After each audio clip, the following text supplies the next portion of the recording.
So hi guys, as a person na malakas ang trip, so napagtripan kong bumili ng candy na hindi ko alam na nag-e-exist pala sa Pinas. B. So try natin sila. As a baby, charot. Ang cute kasi nila guys. So ang hilig ko, alam niyo naman, ang hilig ko sa mga cute stuffs. Like, ikaw, charot. So try natin isa-isa.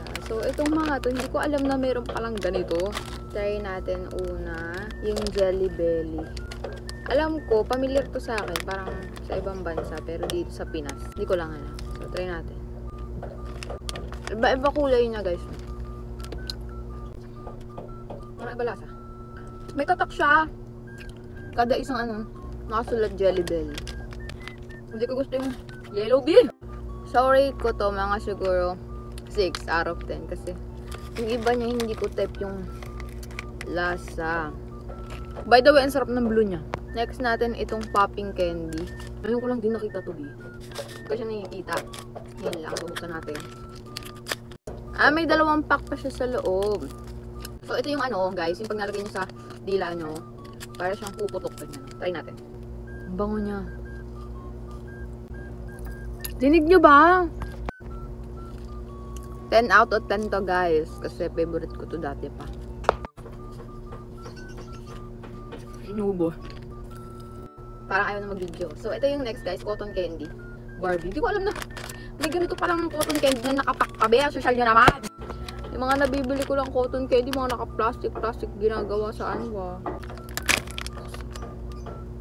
Kasi nyo yun, may pulbo. Mamaya lang gamin ako dito. Ayun lang laman nyo, oh. And then, ano ito, bulak ba eh?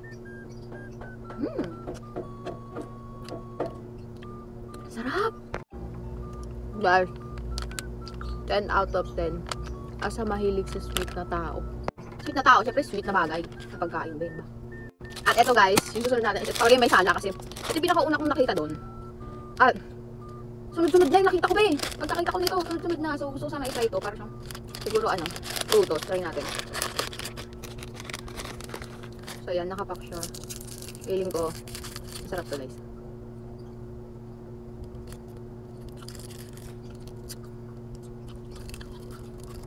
Hindi masarap.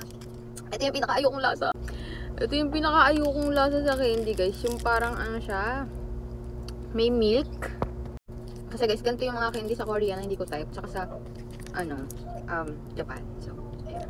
So, ito yung last, guys. Pero bago yan, ang rate ko dito, guys, is 0. Ayoko talaga ng may milk. So, ito yung last natin. Ito yung Giant Cola UP. Ano siya? Gummy siya guys. So, bango niya, may Coca-Cola. Dalawa pala siya guys. Yan yung itsura. Itsura pa lang. Alam mo na. 10. Charot. Tikman natin.